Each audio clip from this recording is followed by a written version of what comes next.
You hate government, one of them libertarian types, or maybe you just can't stand the president, gun grabbers, or warmongers. Me too. That's why I invented LibertyStickers.com. Well, Rick owns it now, and I didn't make up all of them, but still, if you're driving around and want to tell everyone else how wrong their politics are, there's only one place to go. LibertyStickers.com has got your bumper covered. Left, right, libertarian, empire, police, state, founders quotes, central banking. Yes, bumper stickers about central banking. Lots of them. And, well, everything that matters. LibertyStickers.com. Everyone else's stickers suck. All right, y'all. Welcome to the Scott Horton Show. I'm him. ScottHorton.org is the website where I keep all the archives. More than 4,000 of them now. Interviews, that is, going back to 2003 at ScottHorton.org. Sign up for the podcast feed there. Now introducing Robert A. Pape, professor of political science at the University of Chicago. And he's the author of quite a few books, Bombing to Win. I still want to read that one. But for our purposes, most importantly, Dying to Win, the strategic logic of suicide terrorism and cutting the fuse, the explosion of global suicide terrorism, and how to stop it. Welcome back to the show, Bob. How are you doing? Great. Thanks for having me on. Well, I'm very happy to have you here, of course. And you should know I'm writing a book, and you're in it, obviously. Nice to hear. And so I got in a Twitter fight with a guy named Max Abrams, who I know you know well. And I really like this guy because even though he's really bad on some things, he's really good on Syria. So I'm always interested in following him. And even though we disagree on a lot, I respect his point of view on at least a few things anyway. So it was interesting to me. I got in a little tangle with him about the causes of terrorism as far as Twitter conversation can go. But then he sent me a direct message with his phone number and said, you know what? I'm a good friend of Bob Pape. I know Bob Pape, and my work is largely a response to Bob Pape's work. And so if you call me, I'll tell you 10 things wrong with it. And so what's funny is I did call him, and we had a short conversation there. And I think actually, you know, I give him credit for a few. I mean, most of his arguments I thought were pretty easy to dismiss. But I thought, maybe he did have some good points. And maybe it would be best if I were to have you on to defend your position more than just explain it like I usually have in the past, although we have done one good debate in the past. But so I guess his first main argument, Bob, was that suicide terrorism doesn't work. You say it works, and that's why they use it. That they attack democracies, especially suicide terrorists, because democracies are more likely to bend to the will of the people who say, quit doing whatever you're doing that's getting us suicide bombed. And yet, that doesn't really seem to be the reaction. What happens is when they do suicide attacks is people get really pissed off and they double down or triple down on whatever was, making the people upset in the first place. And so that must not be it, because it just doesn't seem to work if you look at, say, for example, the September 11th attack. There's absolutely no doubt that suicide terrorism doesn't work all the time. There's absolutely no doubt that groups recognize the risk of backlash. However, suicide terrorism works something like 25% of the time. It's a little hard to put a firm number on it. So, we have numerous prominent cases where that's so. So in the case of one of the first major suicide attacks, which was the October 1983 Hezbollah suicide truck bombing of the U.S. Marines in Beirut, killed 241 U.S. Marines with the death of just one suicide attacker. That was 10% of our force that was taken out with the death of one attacker. But that tactical success was overwhelmed by the political success that Hezbollah had. 4 months after that suicide attack, Ronald Reagan, no pacifist, pulled out all American combat forces from Lebanon rather than face the risk of another suicide attack. This was such an important decision for him, he wrote a chapter on this decision in his memoirs. So this is not just a casual conclusion on my part. In detail, Reagan explained in his memoirs that our purpose in going to Lebanon was a humanitarian purpose, a stability purpose, and it just wasn't worth the risk of another suicide attack. Well, that major concession on the part of the United States was a lesson that numerous suicide attack organizations later learned. Hamas leaders followed this very carefully later when they were studying other operations. The Tamil Tigers picked up on this. And then what you see in the 1990s are numerous instances of Hamas suicide attacks in Tel Aviv in order to compel Israel to abide by terms of the Oslo Peace Accords that it was evading at the time. So there were agreements by Israel, for instance, to withdraw from Gaza in May in 1994, and then they found reasons on their own, without any agreement by the Palestinian Authority, not to follow through. Hamas then started to launch suicide attacks in Tel Aviv, and then shortly thereafter, Israel changed its mind and withdrew from Gaza. That happened again with a portion of the West Bank. I'm sorry to interrupt, Bob, but yeah. You said 90s, but I believe you meant to say 2004 or something like that? No, it happened again in 2004. No, there was an original withdrawal from. Yeah. There was another. Yep. So what I'm Scott. There are so many concessions that suicide terrorism has produced. Yeah. I guess I just wasn't aware of an Israeli withdrawal from Gaza in the 90s. Then they went back again? Then they went back again. Okay. So what's happening with these events, these territorial concessions, is that they last for a few years, often 3-4 years, but then they can be reversed, in which case then you get more suicide terrorism to try to reverse them yet again. Yeah, well, and there's the real obvious example of our more or less recent history, I think, would be the Spain attacks, which caused them to withdraw very quickly from the war in Iraq. Yeah, so the Spain attacks in March 2004, the Spanish government had troops in Iraq, and Al-Qaeda did a series of attacks, killing 200 people in Madrid, and that was just several days before elections in Spain. Those attacks flipped the elections. The party that was going to lose won as a result of those attacks, and that new government withdrew all the combat forces of Spain out of Iraq. So basically, Scott, what I'm doing is I'm giving you some chapter and verse examples, point by point by point. These are historical facts. They are concessions. And so it is not the case that suicide terrorism produces concessions in every single time. Sometimes it does produce blowback and backlash. That's absolutely the case. But for these weak groups that have no other way to get a concession from these major states, 25% success, that's pretty big. Yeah. They've got no better way to get this success. So the reason suicide terrorism pays is not because it's the best success rate on the planet compared to using an army or using a major air force. It's just quite a successful tactic for groups that don't have an army and don't have an air force.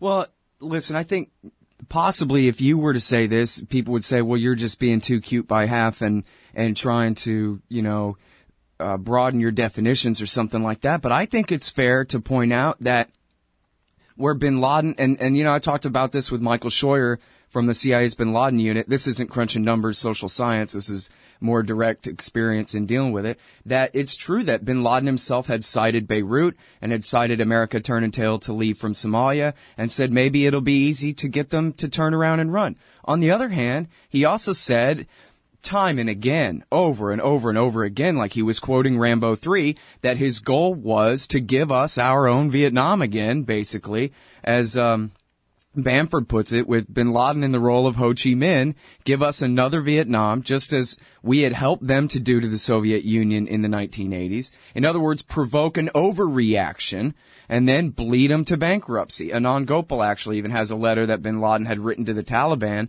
after America invaded in 2001 saying, geez, guys, I'm sorry that the response was this bad. I didn't think they'd bomb us this hard, but trust me, just wait. In 10 years, when the empire's bankrupt and they go home with their tail between their legs, then it'll all have been worth it. His son told Rolling Stone magazine that was the plan all along. So it would make sense to me. And Scheuer says, yes, it is. It's one and the other. It's, geez, we would prefer it if you would say, wow, that really hurts. I guess that's how you feel when we bomb you, huh? Maybe we should stop.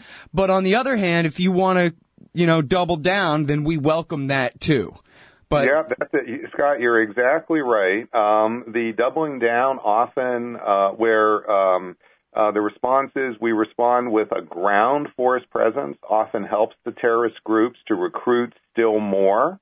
This frustrates democracies, which is why then democracies, after doubling down, often then pull back. So we have we've seen this pattern or this movie over and over again, where the attack sometimes provokes a backlash, where the target state doubles down, only to discover that doubling down by sending in the ground army in the medium and long term just produces more terrorists than it kills.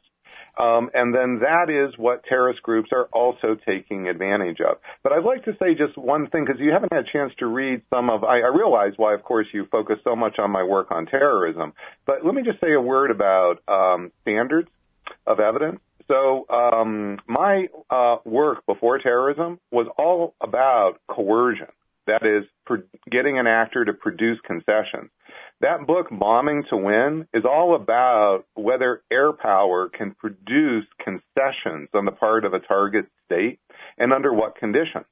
I also produced numerous articles on economic sanctions. I'm one of the key people on economic sanctions, which is all about whether they produce concessions. So the standards that I'm using to judge whether or not suicide terrorism is coercively effective are not just kind of picked out of thin air somehow. They're exactly the same standards I use in work on bombing, work on air power, work on economic sanctions, which you should know have stood the test of peer review numerous times. In part, that's why I'm at the University of Chicago. And so this is these standards. I'm just a scholar. I apply the same standards.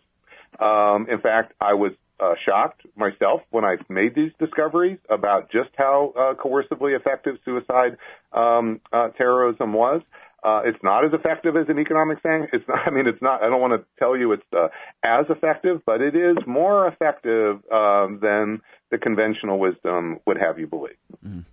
All right, now, and do you differentiate between suicide attacks on soldiers versus suicide terrorism against civilians? No, because the groups don't. No, and neither does the public. So when I just laid out for you the first major suicide attack by Hezbollah in October 1983, that was against 241 U.S. Marines. Mm-hmm. Nobody at that point said, "Oh yeah, we don't really care about the death of those American Marines because they're Marines. They're somehow supposed to be able to be killed." No, in this situation, where you have such weak actors, very often, not always, but very often, those forces are being attacked because they essentially represent the United States in this case. They represent citizens of the target country, even though they're wearing uniforms. And the terrorist groups simply are not, picking, they're not operating on this basis. They attack civilians. They also attack off-duty military, and they attack on-duty military, and they're trying to kill the maximum number of their target country. Well, now, might Max Abrams complain that you skew your numbers then if you want to count all the kamikaze attacks on the U.S. Navy, that's not the same as suicide terrorism against civilians? Well, that criticism would have bite if it were the case that by dealing with the smaller subset of only counter-civilian suicide terrorism, we got a different result. But that's not the case. You see, this is, imagine you have data and you have 300 data points. And then imagine you look inside and you divide the data so that you'll say, I'm going to divide it 2/3, 1/3. Well, does the 2/3 lead to a different conclusion than the 1/3? That's very important for us social scientists to find out, not just with this debate, but with any debate, because we don't want to have a small part of the data set driving the results, in which case we're missing the whole big picture, Scott.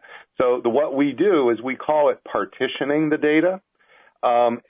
This happens in all kinds of work that we do, social science work in general and statistical work in particular.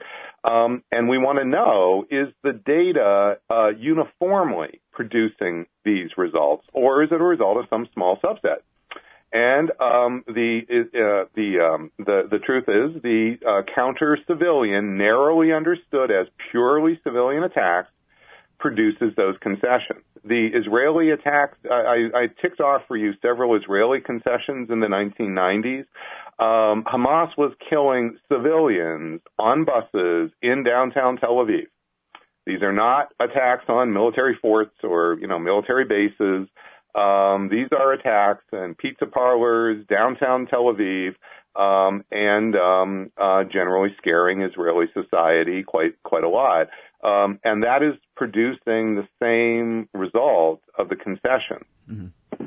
And it's interesting, too, that in the case of Palestine, hardly anyone ever tries to say that, it's radical Islamic extremism, because everybody knows that the Palestinians are really, much more westernized, and whatever Al-Qaeda or Islamic State type groups ever tried to pop up their heads in the Gaza Strip, Hamas immediately killed them.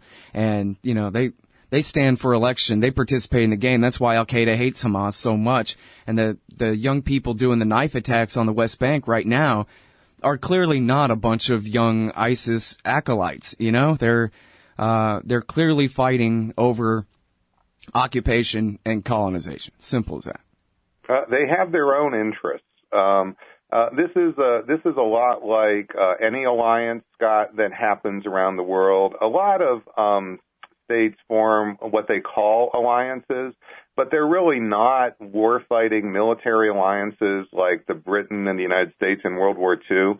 They're much more political. They're much more about sharing maybe some information or sharing some tactics than they are sharing fighters or one group devoting a set of attacks to help the other. What you see with terrorist groups is not very often these tight war-fighting alliances that are global around the world that you sometimes hear in the news. That's just not what you see. What you see is that sometimes there's information sharing.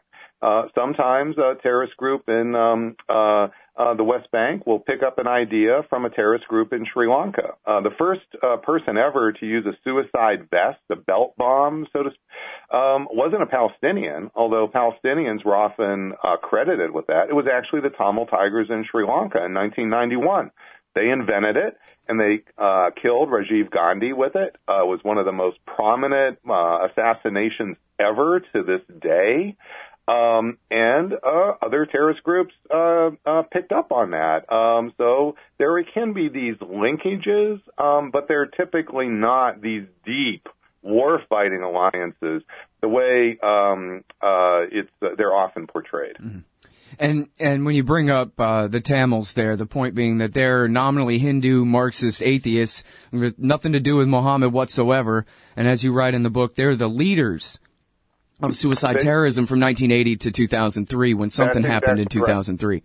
Yeah, that's exactly right. And that's why it's so important to really collect the data, Scott. So what I'm doing is, collecting data, and the folks that have helped me do it are the Pentagon. And they've given me the resources to collect all the information in the world on suicide attacks and attackers in all the major languages. So this isn't just me sitting at a computer by myself regurgitating some other data. I have 40 people who work for me now, 40. And we double verify, triple verify. We put enormous amounts of this on the web, on our database, which people can access for free. There's no subscription fee. And you can actually see not just the attacks and the data, but we put on the actual hard source verification for each and every attack. Oh, I didn't realize that. Do you have a easy to say web address for that people can find? It's just CPOST. If they will simply Google CPOST, I'm the director of the Chicago Project on Security and Terrorism.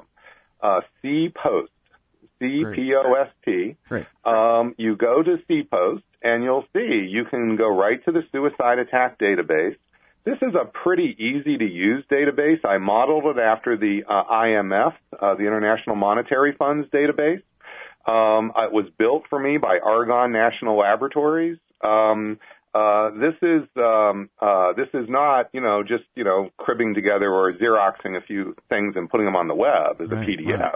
Yeah, this is really something. And it is really, really something. Yeah. And so it allows you to partition the data yourself, rather than just trust what I'm saying. Right. And this information was so valuable. This was funded, even though a lot of my policy conclusions that come out of the data go against the Iraq War, occupying countries. Well, this was originally funded in 2004 by the Donald Rumsfeld and Paul Wolfowitz Defense Department.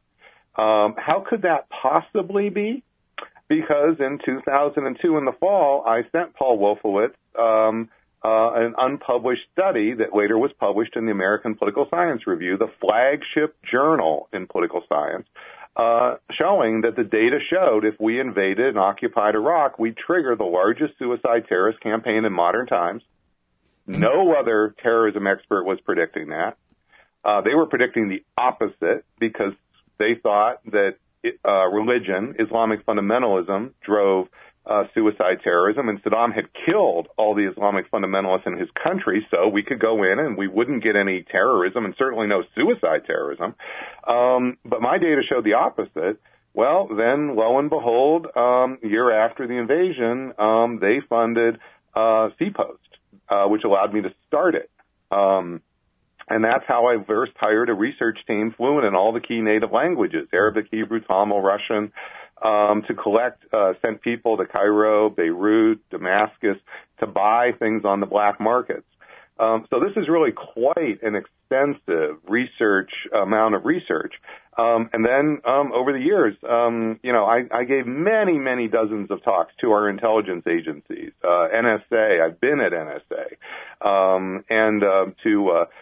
to really, and it was all about the data. It was all about the data. And now, I'm sorry, you say you sent this memo to Wolfowitz on what date?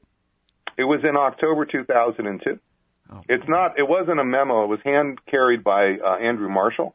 So Andrew Marshall was the head of net assessment for the Pentagon for decades. And he came to Chicago, and I gave him a copy of my study and asked him to give it to Wolfowitz, which he did. Wow. And so what I'm saying here, Scott, is that this is not a simply, a small little effort here on the side. This has been growing ever since. Yeah, and I really should have made it clear in the introduction, and I'm sorry that I didn't, that you really have studied every single suicide attacker since 1980. As you say, you have all these grad students, and it sounds like even others. Is it all grad students or others even working for you? No, we have now full-time people. No, full-time people even work for you now. We now have full-time people. Yeah.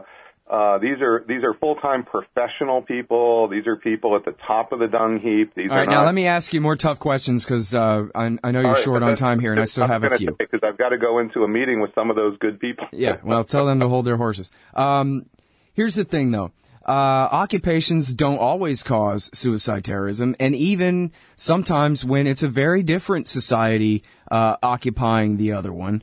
And so how do you explain that? Is it not cheating in social science to say that, well, geez, it sure does explain this, but I don't have to explain it back the other way again? It's absolutely right that not all occupations escalate to suicide terrorism. And to explain that, that's why I wrote a whole book, Dying to Win, which takes on that issue. Now, it's hard for your listeners to really verify all this for themselves without getting the book. And I'm sorry about that, listeners. I'm not. Well, but you know what? The Wikipedia entry is actually pretty thorough. If people want a good, short review of what's in there. It does. We've done our best to try to get the key paragraphs out there. But the bottom line is that what I did is I did a series of tests to find out why some occupations escalate to suicide terrorism and others do not. I didn't go in with any preconceived notion. I went in like a scientist trying to figure out what's the answer. And I discovered that it is when there is a pretty firm social difference between the occupied and the local community, not just a linguistic difference. So I tested for linguistic differences. That's not strong enough. The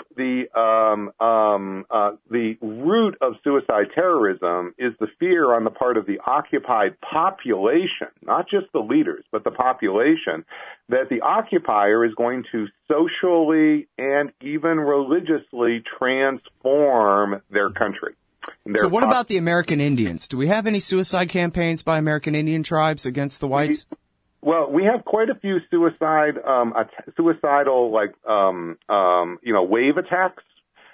We don't have the kind of detailed history, Scott, that would allow us to really understand whether the Indians, as they're attacking in these human wave attacks, to protect their communities as the European settlers are coming in and taking their land. That is what's happening in the 19th century. I know it's an embarrassing thing to say for many Americans to hear, but it is true. As European settlers came, we had to give them land, and we gave them a lot of Indian land, and then we had to move the Indians forcibly, and then the Indians fought back forcibly. And in many of these attacks, 90% of the males would be wiped out.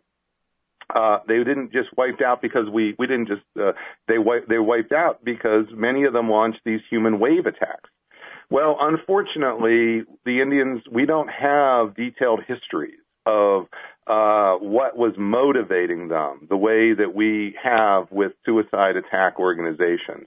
So I really can't tell you that they were, quote, suicide attackers in the way that we would have expected today in the classic sense. I just can't because there is no evidence about that. But nonetheless, there is circumstantial fit. You have many tribes that launched massive human wave attacks to protect their communities and territory, and then they were just simply wiped out. Okay, now I think I can combine my last two questions into one here, and that would be the suicide attackers who actually are not from occupied countries, like, for example, all the foreign fighters who traveled to Iraq to fight, who traveled to Syria to fight in that war, and even 3 or 4 of the September 11th hijackers.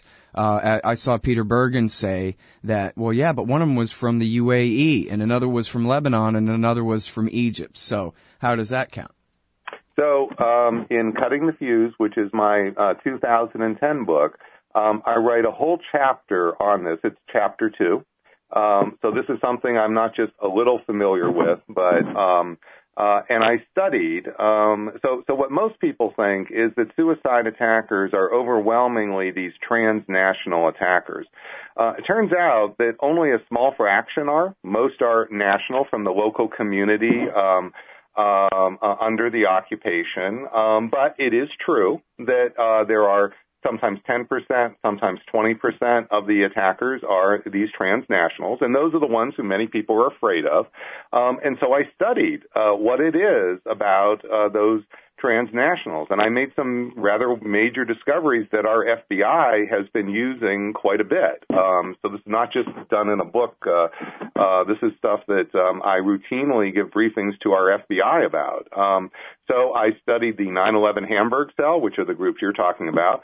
I studied the July 2005 London bombers, the 4 people who did those attacks, and also 5 Moroccans who left Morocco to do suicide attacks in Iraq. And what I discovered was some very important patterns.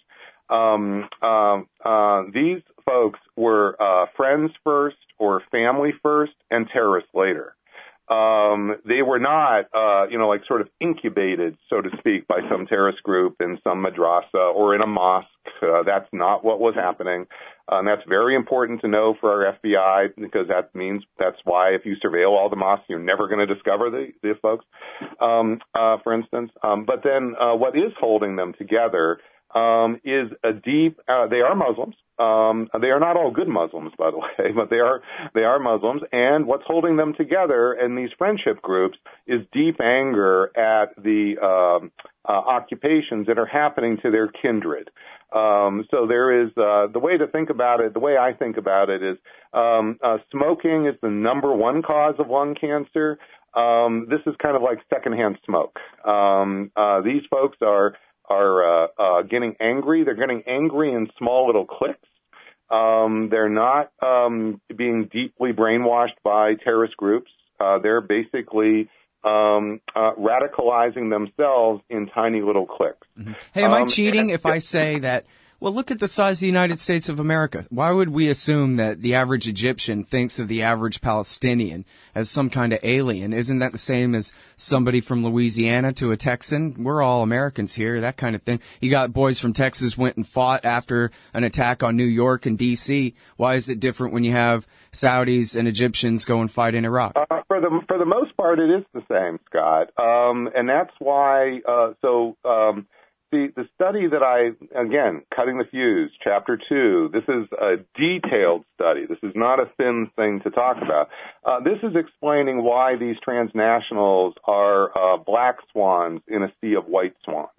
You see, what a lot of folks think when they hear, global jihad, transnational, they're expecting wave after wave after wave of homegrown Muslims to come and kill them and attack them, which is partly why our politicians start to argue about, say those things.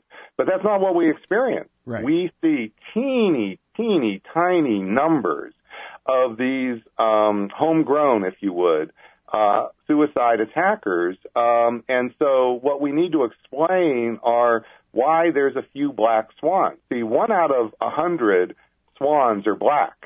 So if you try to pretend that all swans are black, you're just going to miss explaining the phenomenon.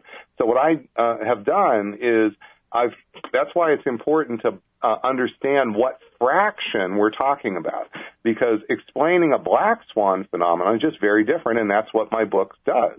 And what it shows is that there are just these very unusual circumstances, which is why you end up with not hundreds and thousands of radical suicide attackers storming London or storming New York, but just these really super teeny tiny. And what's special about them is they're radicalizing in these very unusual friendship groups. They're actually quite I don't have time to go into it, but they're very different than the usual friendship groups. Mm-hmm. And all I can do is just encourage people to read the details of the study. But this is what I give like hour-and-a-half-long presentations on to our FBI, because they find it helpful in trying to catch the bad guys. Yeah. Well, that's good. I'm very happy to hear that. I mean, in fact, just on its own, I don't think that speaks very well of your work, because so often what we hear is the FBI are being trained and indoctrinated by absolute loons. In fact, someone sent me a note this morning that Waleed Fares is giving a talk to some national security officials at the Pentagon, explaining that radical Islam makes them do it. So I hope they're listening close to you, Bob, when you come by. Thank you very much, Scott, and I appreciate you having me on. Thanks very much for doing it. I appreciate you too. Bye-bye. All right, y'all. That is Robert A. Pape, University of Chicago. The books are Dying to Win, The Strategic Logic of Suicide Terrorism, and Cutting the Fuse, The Explosion of Global Suicide Terrorism and How to Stop It. And I didn't get to ask my Belgium question. Thanks very much, y'all, for listening. Stop by scotthorton.org to sign up for the podcast feed and support the show, scotthorton.org/donate. Hey, y'all, Scott Horton here. It's always safe to say that one should keep at least some of your savings in precious metals as a hedge against inflation. And if this economy ever does heat back up and the banks start expanding credit, rising prices could make metals a very profitable bet. Since 1977, Robertson Roberts Brokerage Inc. has been helping people buy and sell gold, silver, platinum, and palladium, and they do it well. They're fast, reliable, and trusted for more than 35 years. And they take Bitcoin. Call Robertson Robertson at 1-800-874-9760 or stop by rrbi.co. Hey, Scott Horton here to tell you about this great new book by Michael Swanson, The War State. In The War State, Swanson examines how Presidents Truman, Eisenhower, and Kennedy both expanded and fought to limit the rise of the new national security state after World War II. If this nation is ever to live up to its creed of liberty and prosperity for everyone, we are going to have to abolish the empire. Know your enemy. Get The War State by Michael Swanson. It's available at your local bookstore or at Amazon.com in Kindle or in paperback. Just click the book in the right margin at scotthorton.org or thewarstate.com. Hey, Scott here. On average, how much do you think these interviews are worth to you? Of course, I've never charged for my archives in a dozen years of doing this, and I'm not about to start. But at patreon.com/Scott Horton Show, you can name your own price to help support and make sure there's still new interviews to give away. So what do you think? 2 bits? $1.50? There are usually about 80 interviews per month, I guess, so take that into account. You can also cap the amount you'd be willing to spend in case things get out of hand around here. That's patreon.com/Scott Horton Show. And thanks, y'all.